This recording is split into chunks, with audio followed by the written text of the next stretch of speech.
The story of Pompeii haunts many people's imaginations, largely because of images like this: people buried in ash, their terror frozen in time. Pompeii director Paul Anderson visited the ancient city and saw the plaster casts firsthand. There are these two intertwined bodies, and the lovers are kind of just looking at one another. And that, for me, was very emotional, and that was really the basis of the entire movie. In addition to a love story, the movie is also a feast for the eyes of moviegoers and scientists, including volcano expert Rosalie Lopez and archaeologist Sarah Yeomans.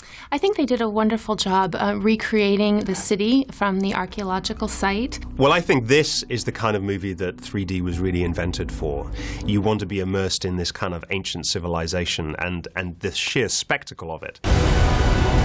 3D also captures the spectacle of the eruption of Mount Vesuvius, especially the spewing of these firebombs. But that didn't actually happen, says Lopez, though pumice, ash, and rocks did rain down on the city. The film also features earthquakes and even a tsunami. Those did happen, Lopez says, though the tsunami was not really this big. She notes those who live near Mount Vesuvius these days would not be caught off guard. We now have a lot of early warning systems because volcanoes don't erupt without some precursor sign. And Vesuvius could erupt again. Vesuvius has smaller eruptions, so it doesn't mean that it would be as bad as it was back then. Filmmakers also portray the politics at the time embodied by ruthless Romans. The Pompeians did not unilaterally consider themselves to be Romans. They were brought involuntarily into the expanding empire. We find freedom, my friend. The desire for freedom is a theme that echoes throughout the film, says Adewale Akinoye Agbaje. He plays the gladiator and slave Atticus and friend of the main character Milo, played by Kit Harington.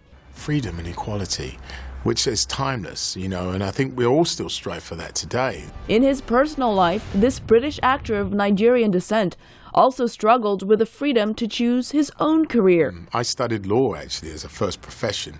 Have a bachelor's and master's degree in law. Entertainment was not a credible profession to my parents' generation, and it was, you know, they thought I was wasting my education, and but they came around. It came full circle and it paid off. Plus, I've played a few lawyers as well.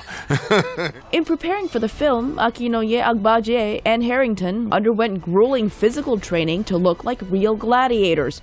While Hollywood may have used some creative license in Pompeii, the experts say it does give audiences a good idea of what was happening with the volcano and what life was like before Vesuvius destroyed the city.